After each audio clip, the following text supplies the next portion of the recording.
Welcome to The Last Breakfast. Please enjoy the video. In this video, I will explain how to center a treadmill belt.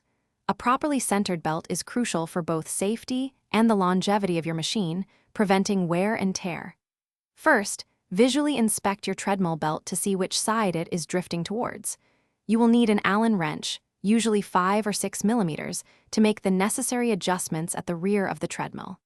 Let's get started with the initial steps. Now, let's focus on the rear roller adjustment bolts. These are typically found at the very back of your treadmill, one on each side. To move the belt to the right, turn the right bolt clockwise or the left bolt counterclockwise. To move the belt to the left, turn the left bolt clockwise or the right bolt counterclockwise. Remember, small adjustments are key, usually no more than a quarter turn at a time. After making your initial adjustments, it's time to test. Turn on your treadmill and set the speed to a slow pace, around 2 or 3 miles per hour.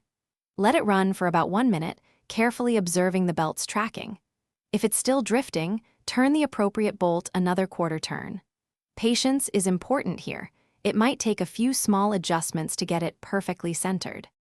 Once your treadmill belt is perfectly centered, let it run for several minutes to ensure it holds its position. Also, check the belt tension. It should be firm but not overly tight, allowing for about 2 to 3 inches of lift in the middle. Regular inspection and cleaning of your treadmill will help maintain its performance and extend its lifespan. Enjoy your perfectly adjusted treadmill. Thanks for watching. If this was helpful, leave a like and consider subscribing. See you next time.